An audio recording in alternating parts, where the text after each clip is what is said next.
네, 안녕하세요. 중국의 AI 소프트웨어가 아주 뭐 히트를 친 것 같이 그렇게 이제 돼서 뭐 미국 증시에서도 한 5천억 달러가 하루 만에 빠지고 난리가 났었죠. 이게 우리 지정학과도 굉장히 관계가 깊고요. 또 지금 윤석열 대통령의 계엄 이후에 펼쳐지고 있는 이 정치 갈등, 정치 내전하고도 관계가 있습니다. 그래서 오늘 그 같은 이야기를 짧게 살펴보도록 하겠습니다. 미중 대립 신냉전의 새 챕터입니다. AI가. 중국 딥시크 AI는 일종의 이제 충격이죠. 그래가지고 엔비디아 주가 폭락 등 난리가 났죠. 한 5천억 달러 빠졌다 그러죠. 주초에. 예. 이거가 뭐 말하자면은 예, 그 1957년 스푸트니크 모먼트랑 비슷한 일이 아니냐 뭐 이런 생각도 듭니다. 예, 여러 가지 의미에서 비슷할 수 있습니다. 스푸트니크는 이제 그 소련이 위성을 먼저 쏘아 올린 거죠. 저게 지금 위성의 모습입니다. 저 동그란 데다가 이렇게 안테나 이상하게 쭉쭉 뻗어 있는 게 그 당시 위성의 모습이 저랬습니다. 그래가지고 미국이 충격을 받고 존 F 케네디가 우주를 지배하는 자가 세계를 지배한다 이런 얘기를 했죠. 그리고 미국의 우주 개발이 본격화됐습니다. 그때 일어난 일이 무엇인지 조금 이따 다시 한번 설명드리겠습니다. 먼저 세뇌 탈출 자유구동의 부탁 말씀 좀 올립니다. 아시다시피 세뇌 탈출은 광고가 잘 붙지 않습니다. 예, 붙더라도 천천히 붙는 그런 경향이 있습니다. 도와주시면 보다 좋은 컨텐츠로 찾아뵙는데 커다란 힘이 되겠습니다. 감사합니다. 말씀 나오는 김에 세이브 코리아 이번 토요일 날 전국 한 10개 도시쯤에서 이제 동시다발로 터지기 시작하는데요. 저는 이렇게 그러니까 여러 군데서 동시다발로 터져야 된다고 보는 입장이에요. 그게 파괴력이 훨씬 커요. 훨씬 큽니다. 그래서 이 전환길 1타 강사도 뭐 부산에 뭐 100만 명 모이자 뭐 이런 얘기를 하고 지금 그런 얘기가 나오는데 예, 서울 기준으로 하면 14시, 16시 국회의사당역 2번 출구죠. 예, 많이들 나와주시기 바랍니다. 네. 그리고 이제 말씀을 이어가면 이제 그 중국 AI 특히 거대 언어 모델 AI 그걸 LLM이라고 하는 것 같아요. 예, 중국 AI는 미국을 전 따라갈 수 없다고 봅니다. 우선 첫째가 정치적 자유, 표현과 소통의 자유가 굉장히 제한돼 있죠. 그러니까 데이터 자체도 제한돼 있습니다. 예를 들어서 딥시크에 대고 시진핑에 대해서 물으면은 답을 안 줘요. 천안문 답 안 줍니다. 1989년 6월 4일 답 안 줍니다. 문화혁명 답 안 줍니다. 예, 문화혁명 때 뭐 광시성 같은 데서 벌어졌던 식인에 관해서 물어보면 답 안 줘요. 대학진 때 수천만 명 굶어 죽은 것에 대해서 물으면 답 안 줍니다. 예. 그러니까 이게 이제 그 정치적 자유가 돼 있으면은 답을 안 주는 게 문제가 아니라요. 이 거대 언어 그 밑바닥에 그 인프라, 그러니까 데이터죠. 그 데이터 자체가 병들어 있잖아요. 오염돼 있고 한쪽이 아예 존재하지 않고. 따라서 거기에서 나오는 그 산물, AI로 뒤져낸 산물이 질이 떨어질 수밖에 없죠. 그 다음에 지식 기반과 창의적 인재, 예. 미국과는 상대가 안 되죠. 그 다음에 시장과 자유, 이거 역시 미국과 상대가 안 되고요. 반도체 성능, 이거 역시 미국과 상대가 안 되죠. 이제 이런 문제거든요. 이걸 누가 쓰겠냐 이거지. 중국 사람 말고. 그러니까 어차피 더 좋은 서비스가 있고 어차피 더 좋은 인프라가 돼 있는데 이걸 써가지고 중국에 이렇게 모니터링 당하는 그런 느낌을 별로 안 좋아할 것 같거든요. 내가 묻는 질문을 모니터링해서 그걸 상업적으로 자기들이 가로채서 쓰지 않을까 뭐 이런 걱정도 있을 수 있고요. 뭐 오픈 소스니까 가져다가 트레이닝해서 본인이 쓰면 된다. 말이 쉬워서 그렇죠. 이거 한번 트레이닝 하려면 수십억 원 이상 듭니다. 그리고 돌아가는 환경이 싸졌다고 하지만 몇억, 몇십억 들어요. 돌아가는 환경 자체가. 일단 워크스테이션 웬만한 건 좀 갖춰야 될 테니까. 그러니까 사업자의 얘기인데 사업자 입장에서 생각해 보자고. 일반인은 가져다 못 써요. 사업자 입장에서 생각해 보면 중국한테 덜미 잡히는데 하고 갖다 쓰겠어요? 아무리 오픈소스라 그래도 그 안에 중국이 건드릴 수 있는 코드가 박혀 있을 거 아니에요. 숨어 있을 거 아니에요. 당연하지, 중국 애들. 마음 놓고 갖다 쓰겠냐고요, 사업자들이. 자기는 한번 거기에 투자하면 계속해서 투자해야 돼서 몇십억, 몇백억, 몇천억 투자해야 되는데 이걸 엔진으로 쓰게 되면. 그래서 이게 그렇게 쉽지 않아요. 중국이 갈 수 있는 길이 막힌 골목입니다. 그런데 얘들 왜 했냐?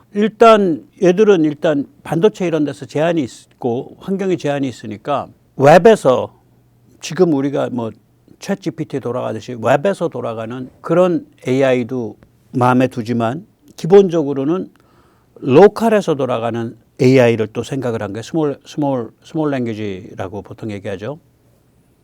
작은 규모의. 또 웹이든 여기든 간에 저성능 컴퓨팅 시스템, 저성능 GPU에서 돌아가는 걸 또 생각을 한 거예요. 어차피 고급집 못 구하니까 비용도 낮춰서. 그런데 이 비용 낮췄다는 거에서 또 시비가 걸리는 거죠. 이 디스틸레이션, 그러니까 이게 뭐 원래 뜻은 뭐 증류인데 사실은 정제라는 그런 뜻도 가능해요.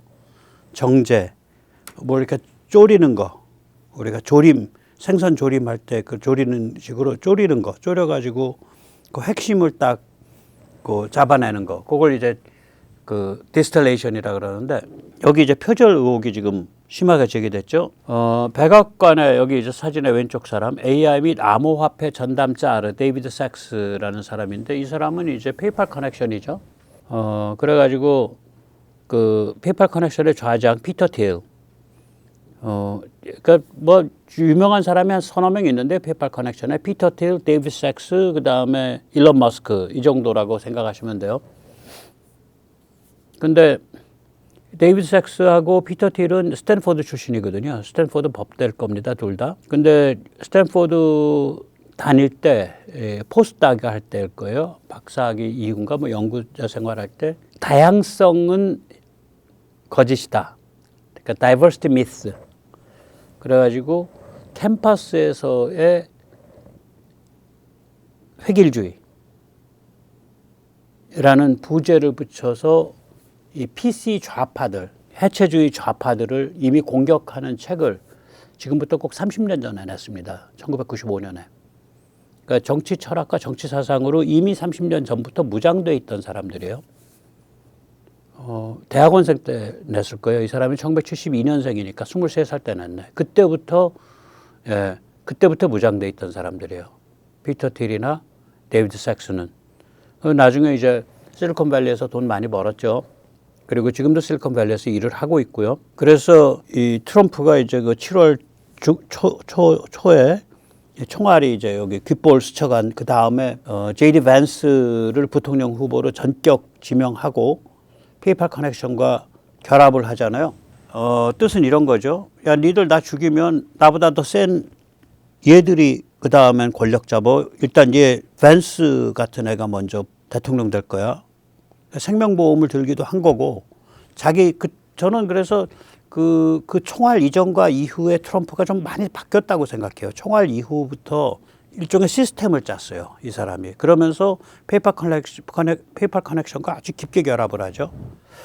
이 데이비드 삭스가 이 중국의 이 AI에 대해서 이런 말을 엊그저께 했습니다. 우선 이거 혁신이다, 일종의. 근데 낮은 사양의 컴퓨팅 환경, 낮은 사양의 컴퓨터에서 운영되는 AI 솔루션이다. 그런 점에서는 혁신이다. 미국은 지금 낮은 사양에서 운영되는 것에 대해서는 그렇게 큰 관심이 없어요. 그 관심 있는 사람들은 오히려 이제 이런 휴대폰 같은 거 차원, 그러니까 이 작은 차원에서 기계적 차원에서 우리로 치면은 뭐 그 드론, 그러니까 군사용 드론 조그만 거 그런 차원, 뭐 혹은 장갑차, 뭐 탱크, 뭐 이런 데서 작은 차원에서 운영되는 거 전체가 아니라 전체 네트워크가 아니라. 그래서 낮은 사양의 컴퓨터에서 운영되는 AI에 관한 혁신이라고 보통 이제 얘기하는 게 뭐냐면은 그런 그 조그만 기계에 심는 걸 임베딩이라 그러거든요. 임베딩하고 거대 AI하고 그렇게 아마 양극화돼 있을 거예요, 미국이. 근데 그 중간을 치고 들어온 거예요. 그 얘기를 한다고요. 그래서 이게 그 딥시크가 두 개죠. 하나는 임베딩 쪽, 그러니까 로컬이라고 부르는 임베딩 쪽이 있고요. PC나 작은 기계에서 돌아가는데 PC 작은 기계 못 돌아가요. 이거 로컬도 저기 뭐야 GPU가 있어야 돼요. 작은 기계에서 논리적으로는 돌아갈 수 있는데 답이 나오려면 뭐 한 하세월 걸리는 거죠. 그러니까 결국 PC 정도 수준, PC거나 뭐 이런 수준에서 돌아가는 거 하나 하고 그 다음에 워크스테이션 서버급에서 돌아가는 거 하나 하고 솔루션이 두 개 나온 걸로 압니다. 이번에. 그러나 이 워크스테이션에 돌아가는 것도 미국에서 얘기하는 그 거대 언어 쪽에 LLM 모델 쪽의 AI하고는 체급 차이가 확 나는 거예요. 그러니까 그 체급을 낮춘 데서 미들급에서 이 혁신을 가지고 온 거다라고 인정을 해요, 데이비드 삭스가. 그리고 지금 이 상태는 6개월 전 미국에서 서비스를 시작한 오픈 AI 제로원에 필적한다. 그 얘기를 해요. 그러면서 이제 무슨 얘기를 하냐면은 그 미국의 이 그 AI 등 IT 업계가 자만에 빠져 있다.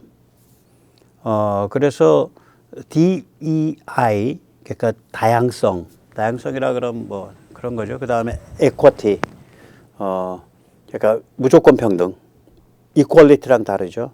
그 다음에 inclusiveness, 포용성, 그러니까 뭐 LGBTQ 다 같이 해야 되고 뭐 그것도 다 다양한 거고.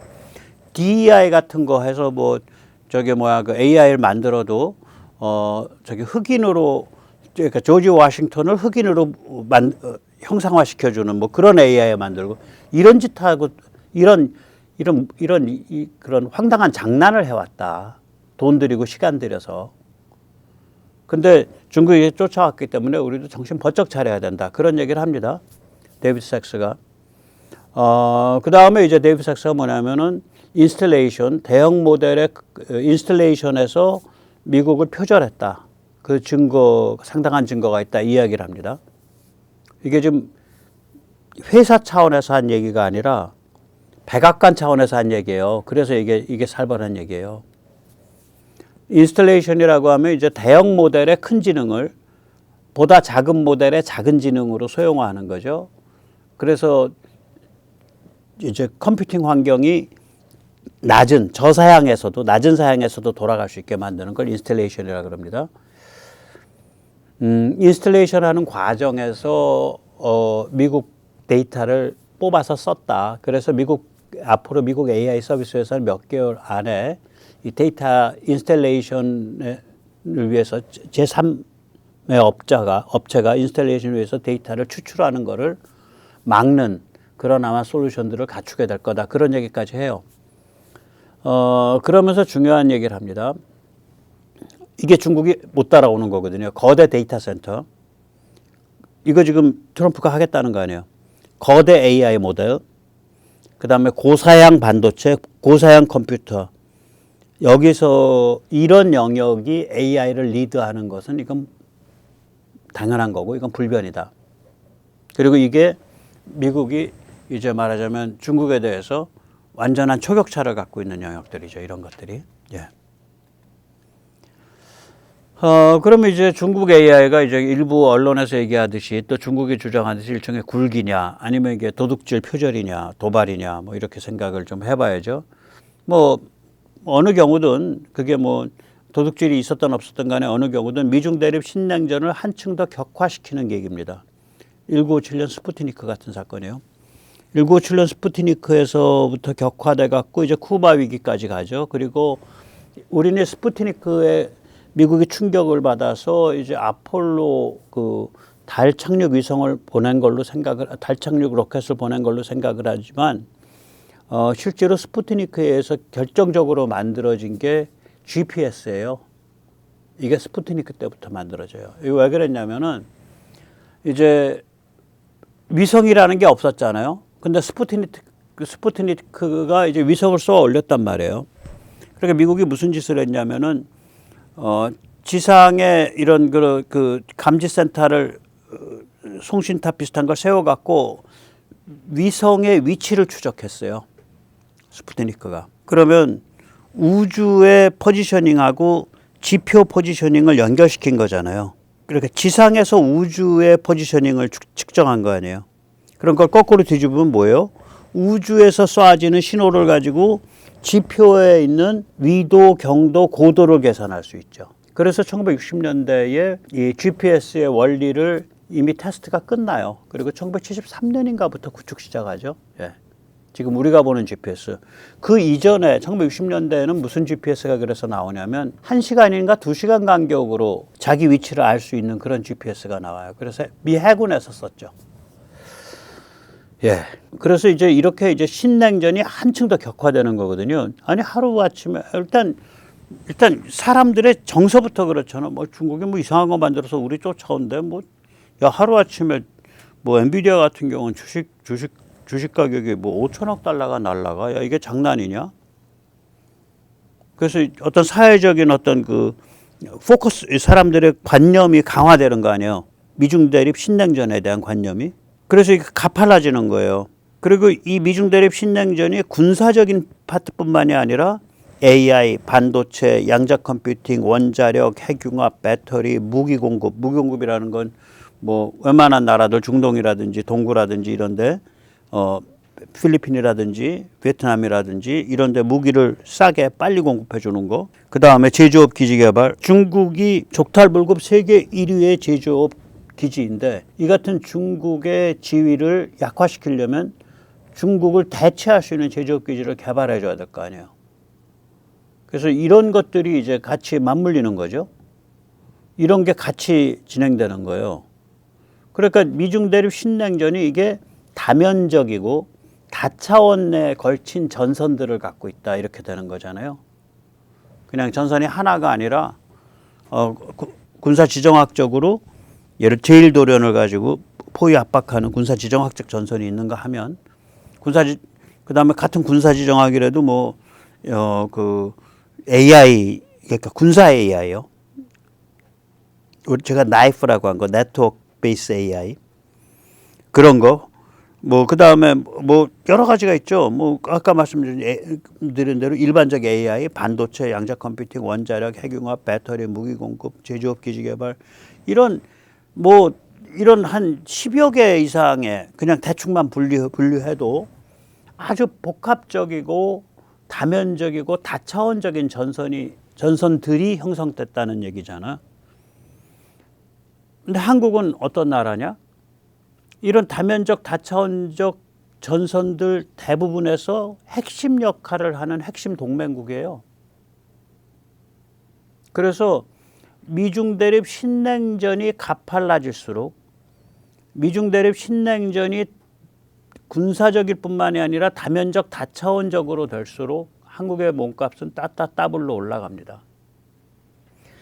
그래서 이제 이게 지금 우리 상황이랑도 관계가 있죠. 한국이 그렇게 핵심적인 전략적인 의미를 가지지 않는다면 미국의 뭐 배부른 게으른 이 국무부 뭐 정보계통 이 관료주의에 빠진 자들 안에서 별소리 다 나올 거 아니에요.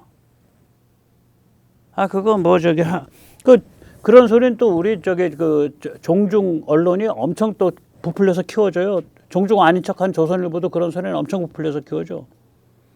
아, 뭐, 북한이랑 딜 쳐서 적당히 타협하고, 한국은 뭐 절반쯤 뭐 중국 영향권 안에 들어가도 좋고, 뭐 이런 생각을 미국서 검토하게 된다. 뭐 이런 얘기들이 줄줄이 튀어나오죠.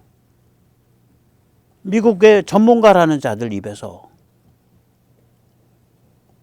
그런데 한국이 이렇게 아주 핵심적인 그런 아주 중요한 그런 동맹으로서의 가치가 강화될수록 지금 미국 입장에서는 결국은 자유공화주의 진영과 손잡을 거냐 아니면 종중 진영을 오케이 해줄 거냐. 그 둘 사이에 지금 싸움이 대판 붙었는데 너무 명확한 초이스가 되잖아. 미국의 두 길 보기를 할 수가 없게 돼요. 지금 이런 일들이 계속 쌓여가고 있기 때문에. 그래서 이걸 조금 더 좀 한번 살펴보죠. 지난 3년 동안 격화된 미중 대립 신냉전은 이제 그 한 챕터 1, 2, 3로 좀 봅니다. 챕터 1은 뭐냐면 우크라이나 전쟁과 유럽 바로 정돈이에요. 이건 딱 3년 전에 시작했죠. 2022년 2월 22일 시작했습니다. 35개월 전에 시작한 거예요. 이 전쟁으로 구도가 확정됐습니다. 서방 대 크링크, 중러 북이, 그러니까 차이나, 러시아, 이란, 노스코리아. 중국을 대가리로 삼는 전체주의 쿼드, 전체주의 4개국 연대죠. 예. 그러니까 앞으로 펼쳐질 일은 뭐냐? 러시아에게 굴욕적인 휴전이 오죠. 러시아가 휴전할 수밖에 없어요. 굴욕적으로. 아무것도 성취한 거 없이. 푸틴의 정치적 위기가 오겠죠. 그리고 러시아가 썩낼까 봐 유럽 군비가 급강화될 겁니다. 미국이 요구하고 있고 지금 GDP 대비 5%까지 가라라고 요구를 하고 있고 아마 3에서 4% 그 사이 3% 이상은 갈 거예요, 결국. 예. 그다음에 이제 챕터 2는 뭐냐? 하마스 테러와 중동 바로 정돈이죠. 예. 2023년 10월 7일 날 하마스 테러가 시작됐죠. 그 결과 지금 1년 한 4개월 지났는데 결과 뭐예요? 이란 약화, 온건 아랍권 약화, 하마스, 헤즈볼라, 후티 약화. 얼마나 약화됐으면 트럼프가 그 가자지구 다 빠개졌는데 거기 한 200만 명, 뭐 10만 명, 20만 명, 30만 명 짜게 갖고 아랍 국가로 가. 그런 얘기까지 나왔단 말이에요, 지금. 그리고 러시아 및 중국의 영향력이 급격 축소했죠. 이거는 시리아가 넘어갔잖아요. 시리아가 러시아의 그 영향력 근거 기지인데 그게 넘어간 거 아니에요. 이란 대통령이 의문사하고 이란이 꼼짝 못하고. 그래서 이게 이제 지난 말하자면 1년 한 3, 4개월 동안 벌어진 일이에요. 그 다음 챕터 3가 이게 챕터 3입니다. 미중 대립 신냉전의 챕터 3가 한국의 개헌 및 그 이후 진행되고 있는 정치 위기, 정치 내전입니다. 미중 대립이에요. 한쪽 얼굴은 미중 대립이고요. 다른 쪽 얼굴은 한국 정치 정상화예요. 정상화를 둘러싼 정치 내전이에요. 저는 이제 국회가 저렇게 폭주를 했고 그 다음에 탄핵몰이를 했고 내란 올가미를 씌우려고 하고 있고 대통령 구속을 밀어붙였고 이런 일련의 전개 과정이 저는 중국 공산당의 작품이라고 봅니다. 이게 민주당 지금 쟤들은 이거보다 훨씬 유연해요. 그리고 이거보다 훨씬 더 지능이 높아요. 이렇게 무지막지하게 경직돼서 밀어붙였을 때 어떠한 되치기, 어떤 반발을 초래할 것인가, 이거 민주당 잘 알아요. 쟤들 민주당 알 정도로 머리가 있다고. 그런데 중국이 이렇게 오다가 떨어지니까 누구도 그걸 입에 못 꺼내지. 총독이 오다를 때렸기 때문에. 주석님과 총독님이 오다를 때려서 그래서 지금 자살골로 들어간 거예요. 중국이 타이완에 대해서 오다 잘못 때려가지고 라이칭더가 먹었잖아요. 타이완 보세요. 완전히 타이완 공작을 뭐 그렇게 하나 어떻게? 처음에는 테리고 띄운다 그랬죠. 폭스컨 회장, 오나 회장. 그러다 막판까지는 카드 2개 갖고 놀았잖아. 국민당 카드하고 인민당 카드하고 타이완 인민당, 타이완 피플스 파티인가 뭐 그래요. TPP 2개 갖고 놀았잖아요. 얘들. 그러니까 결국 이 둘이 나중에 후보 단일화 못해갖고 라이칭더가 먹은 거 아니에요. 그러니까 중국의 공작 잘못한 거거든. 저는 한국에 대해서도 지금 공작 잘못하고 있다고 봐요. 저는 지금 헌재 개기는 거, 검찰 개기는 거, 법원 개기는 거, 서부지법 개기는 거, 국수본 개기는 거, 조선일보 개기는 거, 중앙일보 개기는 거, JTBC 개기는 거, 민주당 개기는 거 다 뒤에 중국의 손이 직접 혹은 간접으로 들어와 있다고 봐요. 저는. 예. 그래서 중국과 그러지 않으면 저렇게 지능이 낮을 수 있냐? 어떻게 저렇게 무지막지한 경직성을 보일 수 있냐? 저는 제가 겪어본 전대협 세대 애들, 저는 많이는 안 겪어봤어요. 저는 그거보다 늙었기 때문에 한 7, 8학번 위기 때문에 제가 겪어본 운동권 그쪽 애들 보면 이거보단 훨씬 더 지능적이에요. 유시민이 제가 알죠 잘. 이거보다 훨씬 더 지능적이에요. 이해찬 훨씬 더 지능적이에요. 그런데 그런 쪽은 결국 보이스를 못 내는 거야. 뭐 그냥 대세에 맞춰서 뭐 반짝반짝 짝짝꿍만 하지 전략적인 노선에 관해서는 전략적 정책과 노선에 대해서는 자기 목소리를 못 내고 있는 거예요. 그러면 그런 전략적 정책과 노선은 어디서부터 떨어지고 있냐? 베이징에서부터 떨어지고 있다고 봐요. 그래서 이렇게 무지막지한 경직성을 보인다. 그럼 국민 입장에서 뭐야? 이자들이 말이야. 이게 법 기술자 나부랭이들이 이 자식들이 말이지. 법치주의 기본은 모르고 그걸 깡그리 무시하고 법을 비틀어 가지고 나라를 널로 먹으려 그래? 법 기술자 나부랭이들이 얘들이 간땡이가 못네. 어떤 말하자면 그 경멸과 분노를 느끼는 거, 경멸당했다라는 분노를 느끼는 거 아니에요. 시스템에 대해서 지금 시스템에서 환멸을 하는 거 아니야. 분노하고 굉장히 뜨거워지는 거예요, 감정이. 자유공화 시민의 각성과 급성장이 이루어진 거죠. 그래서 이제 뭐가 딱 밝혀진 거냐면, 야, 이 싸움에 한국의 운명이 걸렸네. 야, 우리가 서방 선진국으로 계속 나갈 거야? 한미동맹 기반으로? 아니면 중국 위성국으로 전락할 거야? 이거네. 이게 점점 더 명확해지고 있다고요. 이게 챕터 3예요. 그러니까 이게 챕터 3가 된 이유는 뭐냐면 국회 폭주에서부터 대통령 구속 지금 그 탄핵 급행 절차 뭐 이거 전부가 다가 중국의 도발이라고 저는 보는 거예요. 그게 중국의 도발이다. 따라서 중국의 도발에 대해서 우리가 막아내는 거는 큰 차원에서 보면 미중 대립 신냉전의 챕터 3다. 그렇게 보는 거예요. 예. 자, 제가 2+5 카르텔이라 그러죠. 한쪽은 조중동 매스미디어. 요새 조선일보 착한 척 많이 하고 있는데 계속 착해져 보십시오. 예. 반성문 많이 쓰시고. 다른 한쪽은 종중국회죠. 여긴 두 개 다 지속적인 계속해서 이어지는 기관이에요. 조직이에요. 세요. 중간은 공무원들이야. 말하자면 공수처, 검찰, 일부 판사, 국수본, 대부분의 헌법재판관, 얘들은 정치 사냥개들이에요.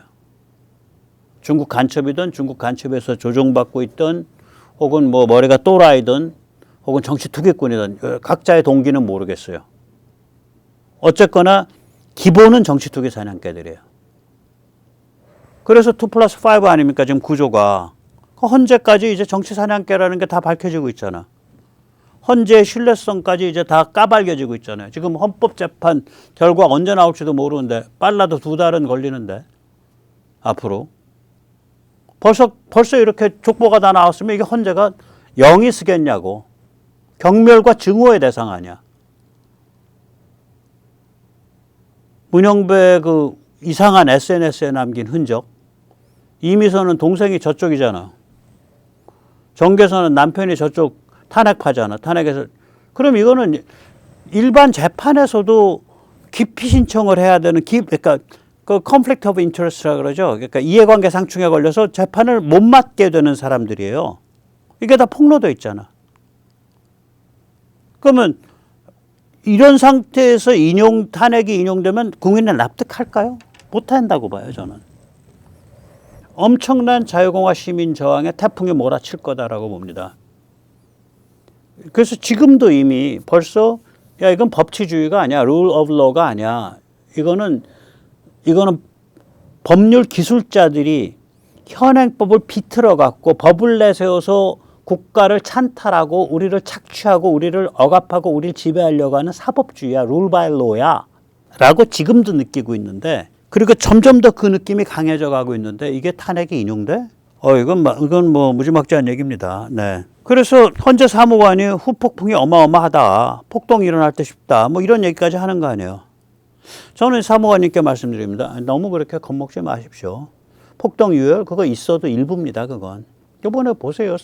전체 지금 운동하는 폭발의 그 사이즈로 보면 서부지법에서의 물리적인 그런 표현은 극히 일부예요.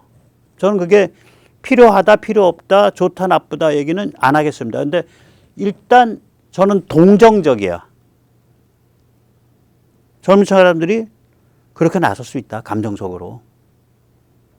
그리고 아주 냉정한 얘기를 하면 전체 운동에서 그런 부분적 일과성 폭력은 마이너스가 별로 아니다. 정치공학적으로 얘기하면. 그게 뭐 예를 들어서 막 뭐 어디 국회의사당을 막 불을 지르고 뭐 사제폭탄으로 국회의사당을 터뜨리고 뭐 사제폭탄으로 뭐 헌재를 터뜨리고 거기다 뭐 저기 뭐 사제폭탄 1톤 반차에 들어가서 뭐 헌재를 불을 질러 버리고 이런 거는 마이너스예요. 그런 거 하면 우리 굉장히 손해 봐요. 정치 공학적인 얘기입니다. 그러나 이런 자연 발생적인 별로 크지 않은, 사실 따지고 보면 뭐 양쪽에서 좀 얼굴 다친 사람 있고 유리창 몇 개 깨진 거 아니에요. 그러니까 그 전체의 그 강도로 보면 낮은 거라고요, 이게. 전체 강도로 보면 낮은 거예요. 이런 거는 일과성이고 이거는 그냥 자연 발생적으로 터지는 거고, 그 정도 에너지 올라오면 당연히 터지는 거고, 그거는 운동에 뭐 그렇게 마이너스 아니다.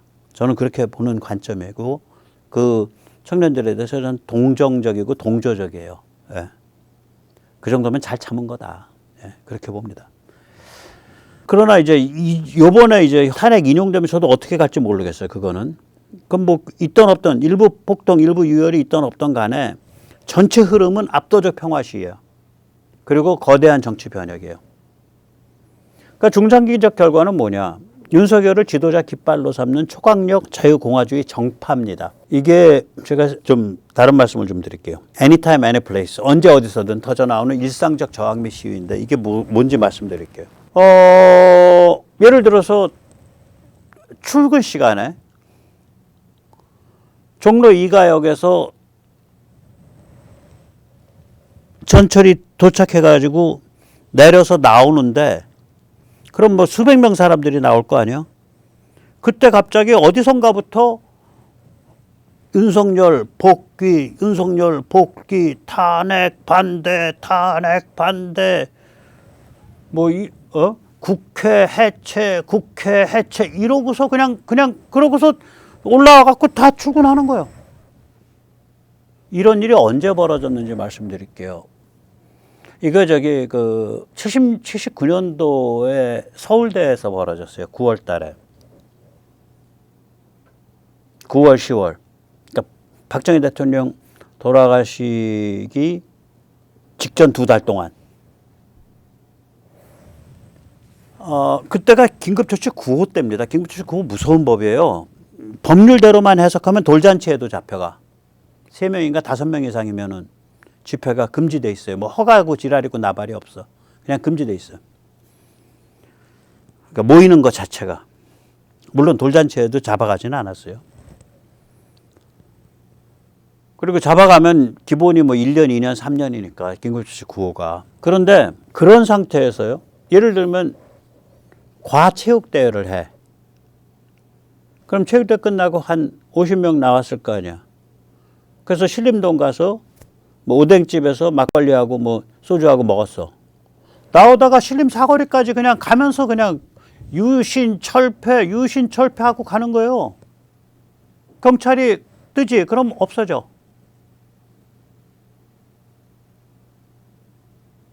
그 학교 안에서 예를 들어서 뭐 단과대 체육대회가 열렸어. 단과대 체육대회 열렸는데 체육대회 끝나고 나서 갑자기 누가 거북이 마라톤을 하재. 그러니까 이제 체육대회 끝까지 한 150명이. 그럼 이제 캠퍼스 한 4, 5km 도는 거예요. 그 저기 서울대 그 순환도로를. 한 4km 될 거야. 거기 하면서 주동자가 없어요. 유신철폐, 독재타도 하면서 가는 거예요, 그냥. 주동자가 없어. 이런 상황 온다니까요. 서부지법 앞에서 버스 정차에서 기다리던 사람들이 뭐 서부지법 규탄한다, 서부지법 규탄한다, 서부지법 규탄한다 한 40~50명 그러고 버스 타고 또 가. 그런 상태돼요. 이거. 그게 기본으로 깔려 있는 거예요. 언제든 어디서든. 뿐만 아니라 자생지역 지역 조직의 형성 및 네트워킹이 일어납니다. 이게 아니 예를 들면은 뭐 이런 거지. 뭐 예를 들어서 야 건대 앞 먹자골목 오늘 뭐 플래시몹 뭐 저기 뭐 탄핵 반대 플래시몹 만나 번개팅 합시다. 그런다고.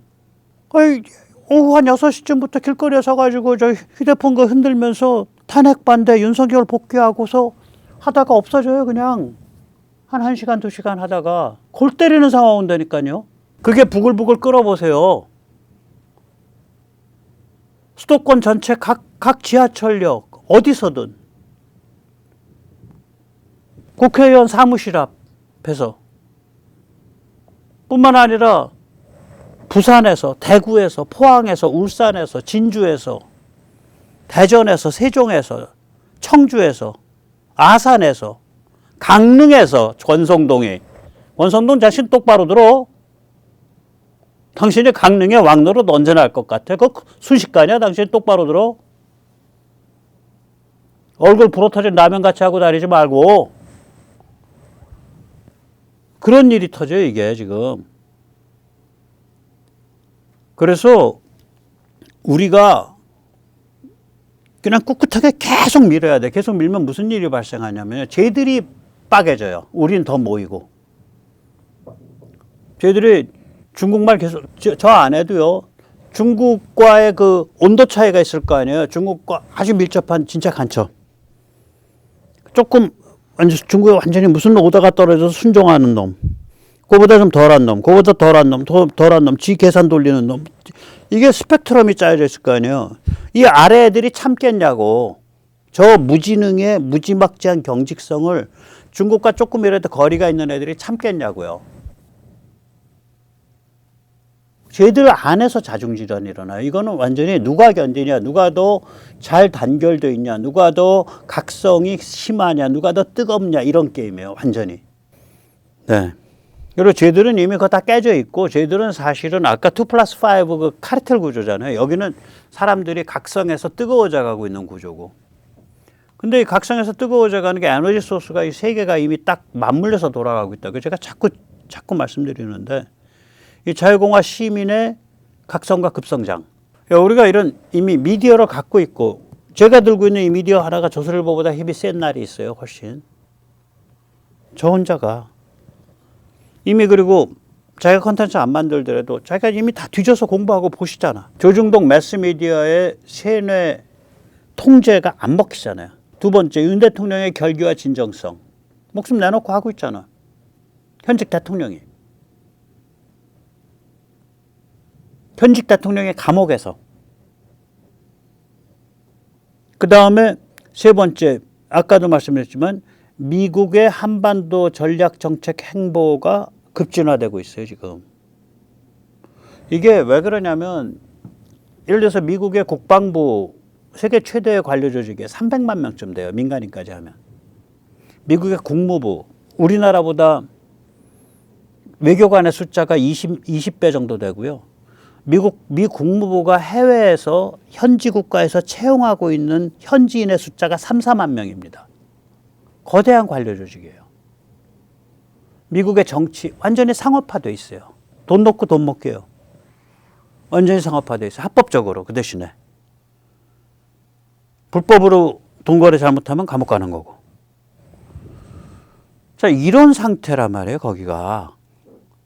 그러니까 사람은 누구나 그래요. 편한 게 편한 거거든. 한국. 그럼 거기 BTS 보이고 블랙핑크 보이고 삼성전자 보이고 거기 KF-21 비행기 잘 만들 수 있는 나라. 거기 원자력 기술 좋은 나라. 그러니까 한국 안에서 이 저변에 깔려 있는 이 무시무시한 불길한 흐름에 대해서는 누구도 눈을 똑바로 뜨고 주목을 안 해요. 생각하고 싶어 하질 않아. 자기 임기 때 그냥 곱게 갔으면 좋겠어. 그러니까 커트 캠벨 그 국무부 부장관이었던 자가 그런 개소리 한 거 아니에요. 12.3 계엄 badly misjudged. 아주 잘못 판단한 일이고요. very illegitimate. 아주 정통성이 결여된. 정통성이 아주 결여되면 비합법적이란 얘기예요. 왜 내 임기 때 그런 일 터져서 골 아프게 하냐 그 소리예요 그게. 다 그런 것들이라고 저게. 그 뭐 미국이 나빠서가 아니에요. 인간이 그런 동물이에요. 인간이. 어느 나라 가거나. 그 목마른 자가 우물 파는 거지. 만약에 우리 내부에 어떤 그런 불길한 위기가 물밑에서 진행되고 있다면 우리가 그 위기를 알려줘야 돼. 그걸 지금 윤 대통령과 자유공화 시민이 알려주고 있는 거예요. 따라서 미국 입장에서는 야, 저거 큰일 났네. 이렇게 되지. 들여다봐야겠네. 이렇게 되는 거죠. 그래서 그 똘똘한 브레인들이, 실무 브레인들이 보고서를 쓰면 그게 최고 결정자인 트럼프까지 쫙 통하는 고속도로가 뚫린 거예요. 안 그러면 윗대가리들은 편하게 생각해요. 실감 못한다고 윗대가리들은. 제대로 된 보고서 못 올라갑니다. 윗대가리까지는. 아니 생각을 해보세요. 해리 트루만이 무슨 악질이어서 우리를 무장을 안 시켰겠어요? 6.25 전에? 우리 중화기 안 줬잖아. 아니라고요. 그 쟤들 좀 무장 좀 시켜야겠는데요. 라고 누가 보고서를 쓸 엄두를 못 내는 거예요. 왜냐? 국무부가 시뻘겋고 미 국무부가. 그 영향받아서 그건 국무부에서 결정해야지 국방부가 함부로 결정 못 하거든요. 그땐 CIA가 49년부터니까 제대로 작동 안 할 때예요. CIA는 1949년인가부터 만들어지거든. 신생 조직이고 작동 안 하고. 원조 줘가지고 무기를 무장시켜야겠다는 국무부 결정사항이에요. 미국은 그런 거는 국방부 결정사항이 아니라고. 그러니까 트루만이 뭐 악질이어갖고 그거 한국에 무기 주지 마 그런 거 아니라고요. 그 보고서가 못 올라간 거예요. 밑에서부터. 그 못 올라가는 상태에서 트럼프는 자기 또 저기 인기 끌겠다고 한국이요 거기 돈 많은데요. 내가 쥐어짜면요 100억 달러씩 팍팍 내요. 그리고 거기 왜 그런 겁니다. 뭐 이런 소리나 이제 찍찍 갈기고 잃어버리면 이제 난리 나는 거죠. 그러다가 그냥 선거 터지면은 그냥 민주당이 다 싹쓸이해버리고 나라 넘어가는 거지. 이번에 윤 대통령이 그 진실을 밝힌 거야.